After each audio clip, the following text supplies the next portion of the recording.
Hi friends, I'm Liz. I'm Robby. Welcome back to our channel Bookworm Couple. Today you're going to get a little bit of bonus content as Liz has... bullied him into reading a book that I wanted him to read.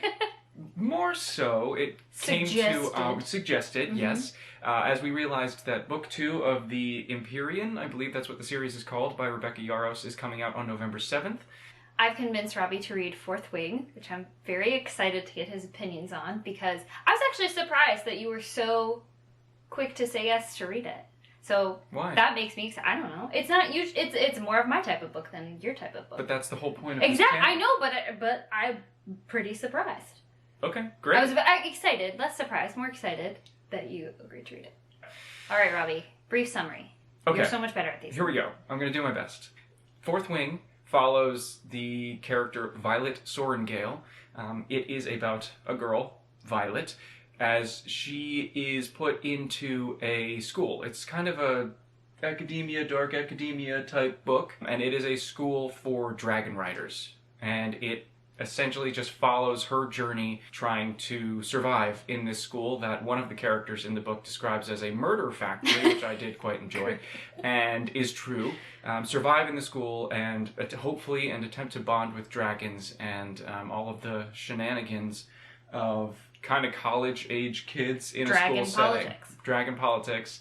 This book is probably the spiciest book I've ever read, technically. It's not that I've never read a sex scene in a book before, it's that I've never read a sex scene in a book that is supposed to elicit a response. Yeah, for entertainment rather than for story. Rather than just being like, this is... I've read a lot of very practical sex scenes in adult fantasy books. Boring. Yeah, so this is I love a spicy book. So. Yeah, so this is my first real, I feel like, romantasy romance book that I've ever read. And it was...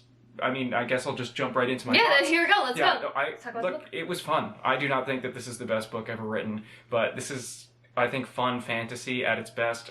Fantasy light. This gives me really strong YA vibes, except for the fact that there are pretty detailed sex scenes in it. That's really it. And we do love YA books. Yeah, so there's nothing wrong with that.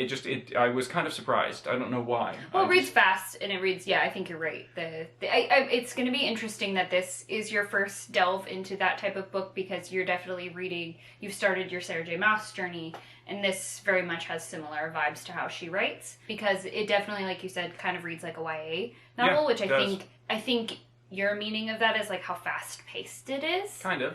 And at least part of it, and I think that's very much kind of how this genre tends to roll out. The book was super entertaining. I blew through it, absolutely.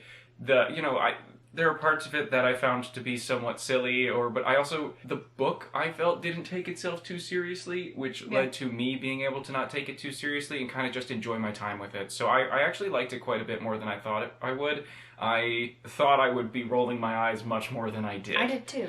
Yeah, no, I had a great time with this. If you like YA type books, things that are incredibly fast-paced, things just keep moving and moving and moving, and if you like romance books, obviously, I highly recommend this. I thought it was a lot of fun. Yeah, I think I read this one in like 24 to 48 hours, and I'm not a very fast reader, but it was one of those stories, I think, the way it was written, it was very hard for me to put down.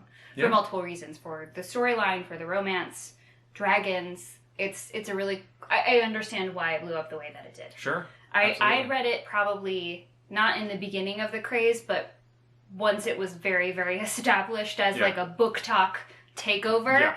And I went in being like, I'm probably going to like this, but not assuming it was going to be my favorite thing ever, and I devoured it. I absolutely devoured it. I was like, yeah, okay, cool. I trust your recommendations. Sure. What's the next one? Spoiler warning going forward, we're going to do a discussion of the book. There is a good chance that there will be some pretty big spoilers going forward, so if you have not read it yet, highly recommend you go check it out, and then come back and check out this video. It will still be here when you're done. Okay, so you said it read like a YA novel. What about the plot made you feel that way? What about the story brought you to that? Sure. I mean, it moved really fast. The pace is just breakneck. It never really lets up off the gas, which is really fun. That's kind of what I feel makes, lighter fantasy books great. It just feels great to blow through those and always be excited, and each chapter kind of ends on a bit of a cliffhanger. It's a lot of fun. I really love those. Some of the things that were happening did make me kind of roll my eyes, but I kept turning the pages. So. That's okay. And when you got a book full of tropes, which I also think is very very much a part of this genre as well. You're gonna hit the tropes. You're gonna hit them really hard. So if you know you're going into that with that, there are probably gonna be some things you're like, okay, here we go again. But they're there because they work. This might be a personal thing for me, but a lot of times when I read books that are very heavily focused on romance, especially like between young characters, I identify that with young adult, and so maybe I just haven't read enough adult romance fantasy books to really identify those more with adult fantasy. And I think that is part of what plays into me getting a very young adult vibe from this book, because it's a romance book. It really is. It's a slow burn romance the whole way Love through. A slow burn. And it's a very like intense, hormonal, late teens, early 20s type of romance, which I also identify with young adult because that's what they're about a lot of the time. Yeah. And so I think those things together, along with the fact that the themes aren't as heavy in the book and the things that happen in the plot, there is a lot of death. There really a lot of people die. But the way that they deal with death in this book and how commonplace it is makes it lighter. And I don't know if that's something that the author was intending to do, but there's so much, like, every other chapter they're in battle class, or whatever it's called, battle plan or something. They read off a list of people who have died, and it becomes so rote, or at least it became so rote to me that I'm just like, it doesn't matter. I became desensitized to it almost immediately because the entire onus of this entire writer program is so many people die. Well, but also this particular college that they're in, like you had even said, they said it was like a murder. It's a murder factory, so, which like, I thought was really funny. So that is keeping in step with that assumption as well, that at this college this happens all the time. Yes, exactly, and that's why I'm saying that it did desensitize me to it. So I don't know. I feel like in a book where the focus was on different things, maybe I would think that the amount of death in this book made it a darker book. But I never thought this book was really dark for a single second. No. Even though bad things happen and people die and people get hurt, it just never felt that heavy to me. Well, because it's not necessarily a focus. It's a part of it. The focus is more on your romance and like how are we moving forward? How are we bettering this character, this world? Sure. Type of a Absolutely, yeah. But yeah, overall, I enjoyed the plot. I was more, and I think this is the way it's supposed to be, invested in the romance of what's going on, regardless of whether or not I was like super rooting for someone. I was mostly just like, the whole point of this book is the tension and release of the slow burn. Yeah. And that was what I was mostly interested in.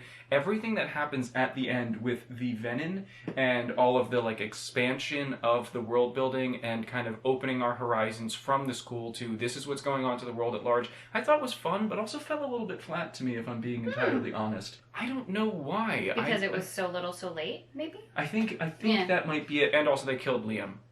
Oh man, I loved Liam. And also, in hindsight, I wrote down in my notes, I should have guessed that they were going to kill him. This is the perfect character to kill. It really is. But yeah, I don't know, that entire section, while it was cool and very action-packed, and the betrayal, Dane's betrayal, which... Yeah, we'll talk about in a minute, but I don't know why. I think maybe it's because we spent so much time in the school, and to be honest, I wasn't like super invested in what's happening in the outside world. I really don't know why it didn't just click with me, but I just thought it was kind of...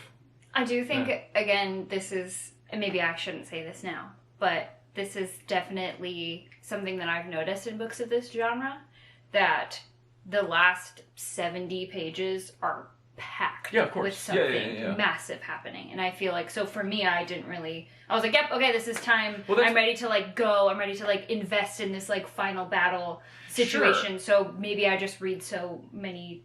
Well, I mean, that's standard for any modern fantasy book. I think that's a very big thing all over the place that you're going to find. Even in like the Wheel of Time books you're currently reading, you're going to see a version of that. Yeah. It'll be interesting to see how you feel about the second book, how we both feel about the second book. Because this is obviously breaking open the world. Exactly. So, and usually that's something that's really exciting to me. And for some reason, you just wanted more romance. To be completely honest with you, I think that I was just like, well, I'm here for the romance. Why am I reading about this nonsense? I don't know, but maybe that's what finally happened. But speaking of the romance, I guess we should talk about the characters a bit. Yeah, talk about the characters. Who was your favorite? Taryn. I knew it. I called it. I was like, you know what? He's gonna love this crabby dragon. Like a grumpy grandpa. It's everything I aspire to be in my life, to be completely honest. Crabby dragon with a big heart. Yeah, absolutely. That's you. And Darna cute as a button. Obsessed. Loved her. I want a plush of her. And apparently she's huge now. I'm very excited to see what she looks like in the second book, since they didn't reveal just Xaden's point of view for one chapter, which I thought was a very interesting choice. It was interesting giving us just a single chapter of Xaden's POV. I don't know. Those whole last few chapters, I was kind of just like, I kind of took it as we've established, we kind of know who he is now, so we get a little peek into his psyche, because we spent the whole book getting to know Violet and their relationship and kind of finding a safe space with him. And now that we have it, we then have that little peek into his world. Sure. I liked Xaden as a character.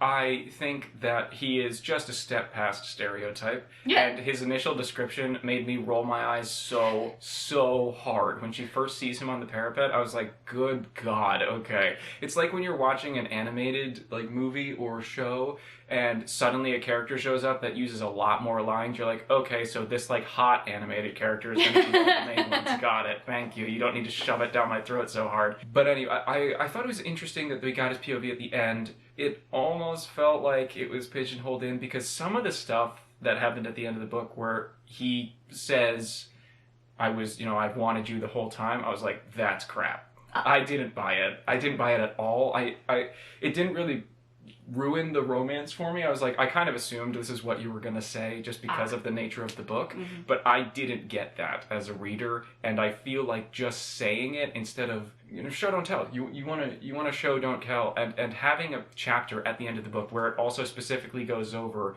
where he's like, that amazing initial attraction at the parapet. I was like, that's crap, and it feels like you're writing it to try and convince me, the reader, that it was there, and I didn't get it at all. It's because and we've talked about so many things like that, like the tropes written for women. It's that stereotype of that's what you crave. That's kind of what you're taught to crave as a woman.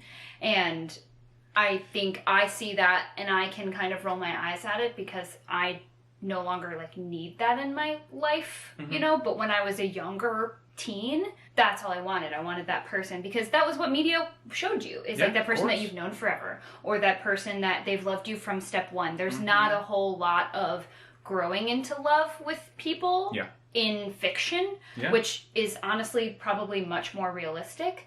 Granted, yes, I've had plenty of big, spicy initial interactions with people and a big attraction, but the falling in love of love over time is much more realistic, but it's really rarely written. It always comes back to reading for me, because that's where a lot of the tropes sit for me, the plain girl who is actually really stunning and beautiful.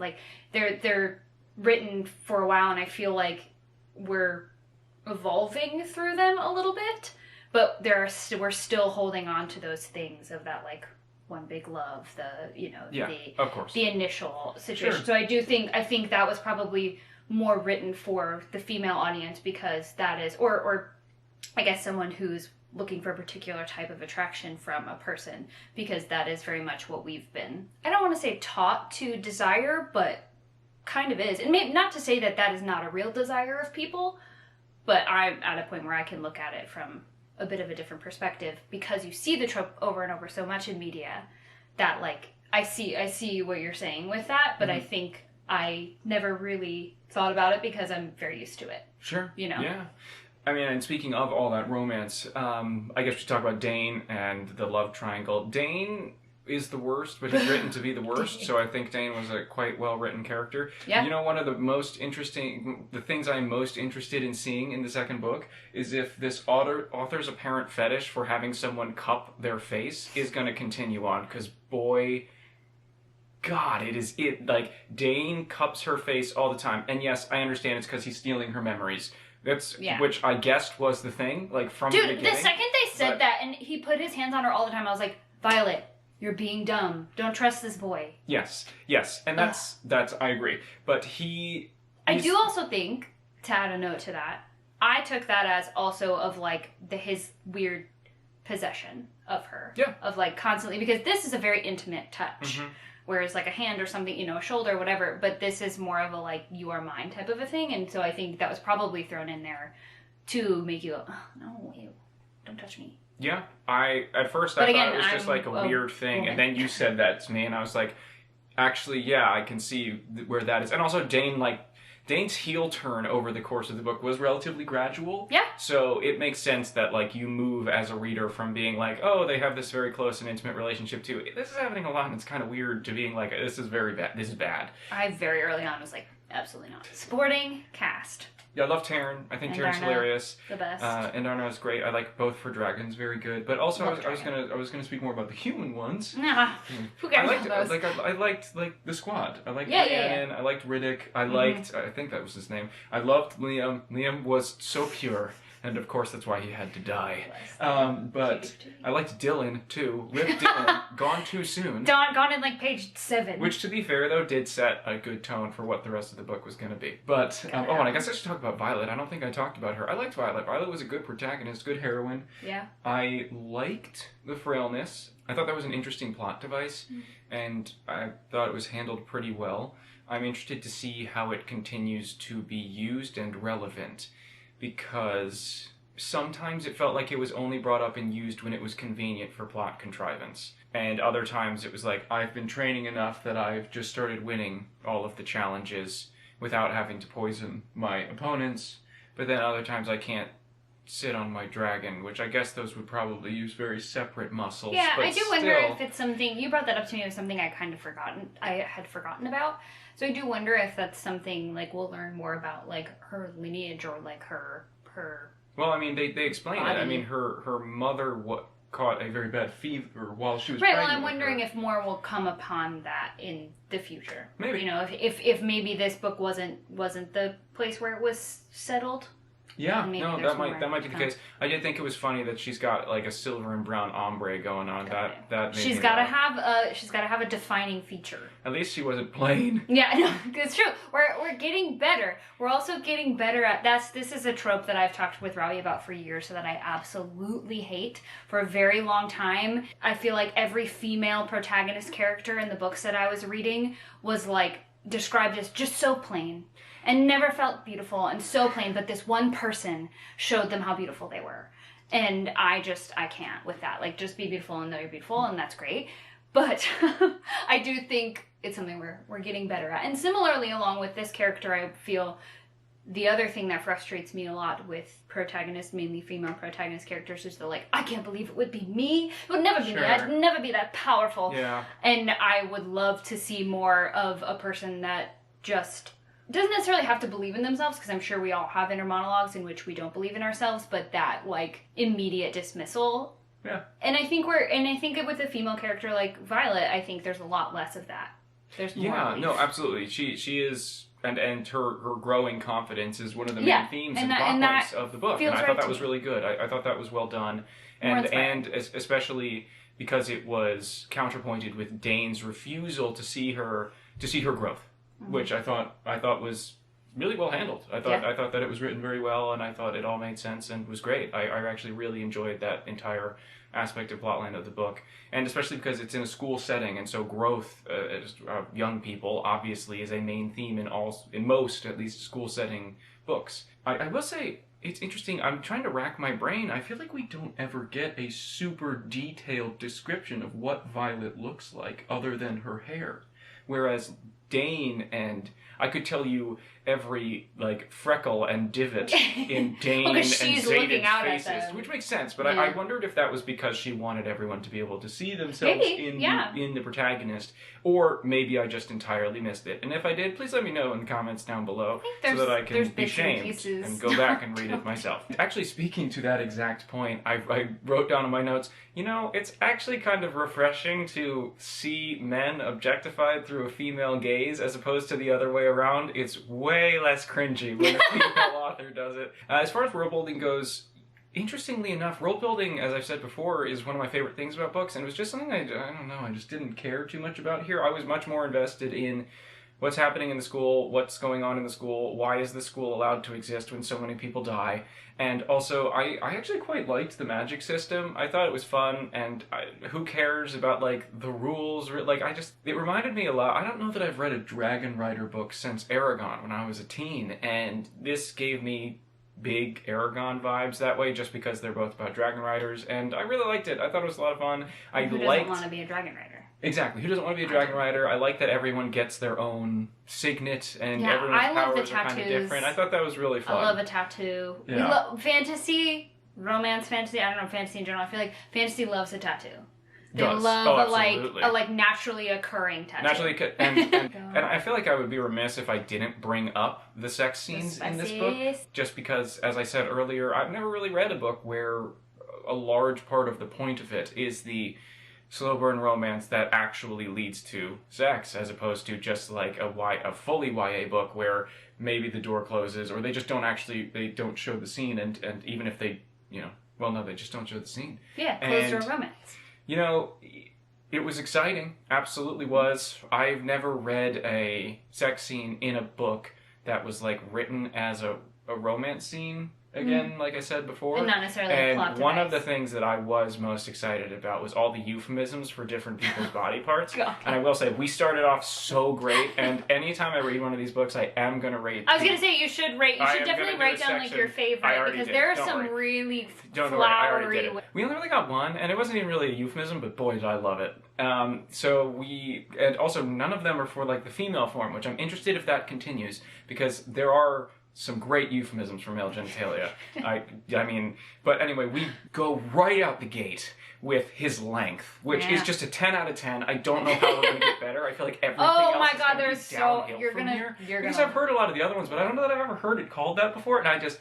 over the moon immediately, made me laugh. Well, these are also like usually talked about in like a positive way, because there are plenty of really fun terms in a negative light to describe anyone's genitalia. But that's true. Now at this point, we're getting a very like, this is something we like, so you're gonna get some. You're gonna get great. some I'm very excited, but that's something I'm going to talk about in every single one of these videos. Absolutely. But yeah, I liked it. I thought it was. I guess I have a question for you. What level of spiciness is this book, and was that scene in particular? Like, was that like a 3 out of 5, maybe? Or it's hard to... 5? Is that as? We're going out of 5? I'm gonna go to 5. Oh no, it's not a 5. Okay. It didn't feel like a 5. I would say I love a spicy book, so I've read quite a few spicy books. It's hard to like rate this specifically because it is the first book. This is the first times that this couple has gotten together. So it's just the beginning. Usually, and when I read a series that has a lot of spice in it, there's going to be an evolution, most likely, because this is your intro. Okay. You know what I mean?